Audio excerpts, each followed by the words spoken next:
حضور صلی اللہ علیہ وسلم کے ایک غلام گزرے ہیں، حضرت ساسا بن ناجیہ۔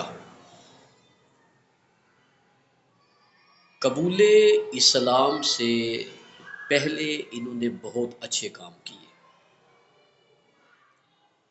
تو جب اسلام کی محبت دل میں پیدا ہوئی تو آقا صلی اللہ علیہ وسلم کی بارگاہ میں حاضر ہو گئے۔ عرض کرتے ہیں یا رسول اللہ صلی اللہ علیہ وسلم،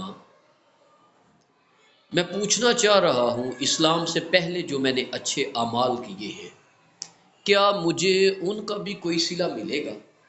میرے آقا نے ارشاد فرمایا، اچھا کیا اعمال کیے ہیں اچھے؟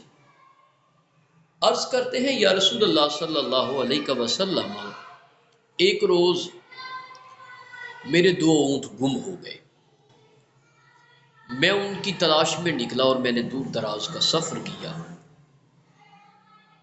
تلاش کرتے کرتے وہ مجھے ایک کھیت میں چند اونٹوں کے ساتھ چرتے ہوئے نظر آئے، اور ان اونٹوں کی رکھوالی اور دیکھ بھال ایک بزرگ کر رہے تھے۔ میں نے ان سے کہا یہ اونٹ تو میرے ہیں۔ انہوں نے کہا تم لے جاؤ، تمہارے ہی ہوں گے، یہ چلتے ہوئے چرتے ہوئے یہاں پہنچ آئے ہیں، لیکن ایسے نہیں جانے دوں گا، میں تمہاری کچھ ضیافت کروں گا، دور سے آئے ہو، کچھ کھا پی کر جانا۔ کہتے ہیں انہوں نے فوراً کچھ کھانے پینے کے لیے منگوا لیا۔ میں بیٹھ گیا، اچانک ایک نو مولود کے رونے کی آواز آئی۔ تو ان بزرگوں نے پوچھا بیٹا ہے کہ بیٹی ہے؟ میں نے کہا جناب والا اگر بیٹا ہوا تو کیا کریں گے؟ انہوں نے کہا وہ میرے قبیلے کا فرد ہوگا، ہماری اس سے نسل چلے گی، وہ ہماری نشانی ہوگا۔ میں نے پوچھا اگر بیٹی ہوئی تو؟ انہوں نے کہا زندہ دفن کر دوں گا، اس لیے کہ میں اپنے داماد کو کیا منہ دکھاؤں گا، میں عزت سے زندگی گزارنا چاہتا ہوں۔ یہ وہ دور تھا جب بچیوں کو زندہ دفن کر دیا جاتا تھا۔ آج کی ماں، آج کی بہن، آج کی بیٹی، آج کی خاتون، میں کہتا ہوں وہ میرے آقا صلی اللہ علیہ وآلہ وسلم کی مرہون منت ہے۔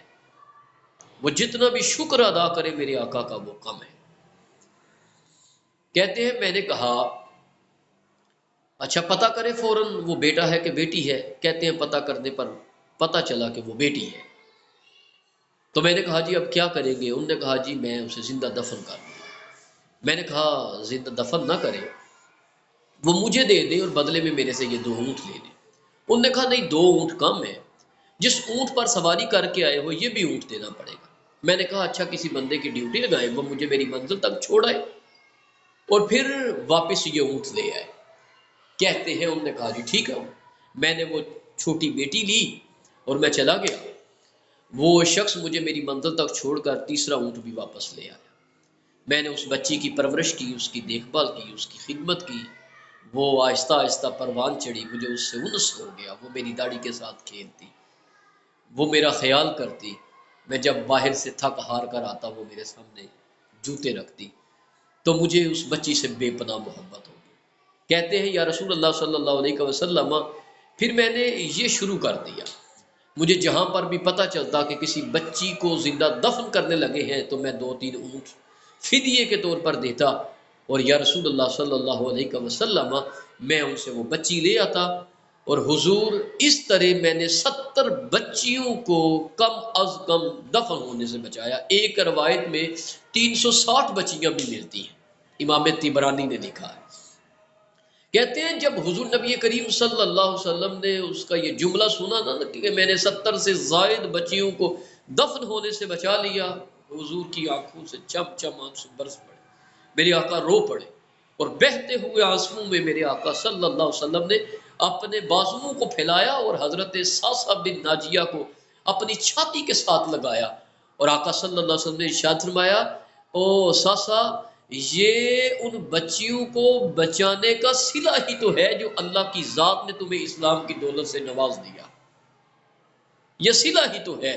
تو اس لیے آج کی جو میری ماں ہے، آج کی جو میری بہن ہے، آج کی جو میری بیٹی ہے، آج کی جو خاتون ہے، وہ حضور نبی کریم صلی اللہ علیہ وآلہ وسلم کی شکر گزار ہونے چاہیے کہ جس بچی کو زندہ دفن کر دیا جاتا تھا، میرے آقا نے بتا دیا کہ فاطمہ تو میرے جگر کا ٹکڑا ہے. وہ بیٹی اگر بیٹی کے روپ میں ہو، خاتون اگر بیٹی کے روپ میں ہو، تو حضور نے بتا دیا فاطمہ میرے جگر کا ٹکڑا ہے. اگر وہ خاتون ماں کی صورت میں ہو تو آقا صلی اللہ علیہ وسلم نے ارشاد فرمایا کاش آج میری ماں زندہ ہوتی اور میں نماز پڑھ رہا ہوتا، میری ماں مجھے آواز دیتی، میں نماز چھوڑ کر اپنی ماں کی خدمت میں حاضر ہوتا اور واپس آ کر وہی سے نماز کا آغاز کرتا. اور خاتون اگر بیوی کی صورت میں ہو تو میرے آقا نے ارشاد فرمایا خدیجہ میرے جسم کی چمڑی بھی تمہارے لیے حاضر ہے.